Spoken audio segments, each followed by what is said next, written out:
10 chars ukrainiens ont été détruits dans la région de Koursk, marquant une nouvelle étape dans le conflit qui oppose les forces de Kiev et Moscou.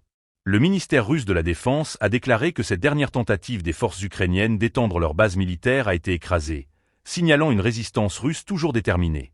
Selon les responsables militaires à Moscou, les troupes russes continuent de mettre en déroute les formations ukrainiennes, affirmant ainsi leur contrôle sur la situation. Dans un communiqué publié ce lundi, le ministère a précisé que l'assaut ukrainien s'était concentré autour de la ville de Bolchoïe-Soldatskoïe.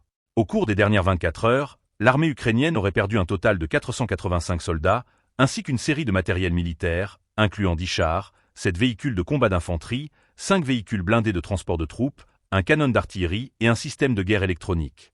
Les forces ukrainiennes ont lancé leur assaut dans l'espoir de stopper l'avancée des troupes russes, mais les résultats semblent éloignés de leurs ambitions.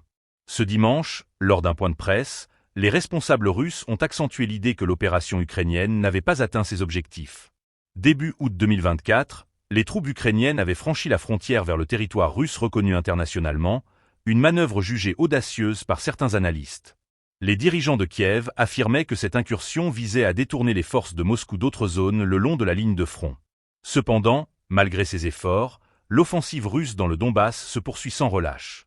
La zone sous contrôle ukrainien dans la région de Koursk a considérablement diminué, soulignant l'efficacité des tactiques militaires russes. Les combats acharnés dans cette région stratégique illustrent la complexité et la gravité du conflit, qui ne montrent aucun signe de désescalade. Les pertes humaines et matérielles continuent de s'accumuler des deux côtés, rendant la situation encore plus tendue.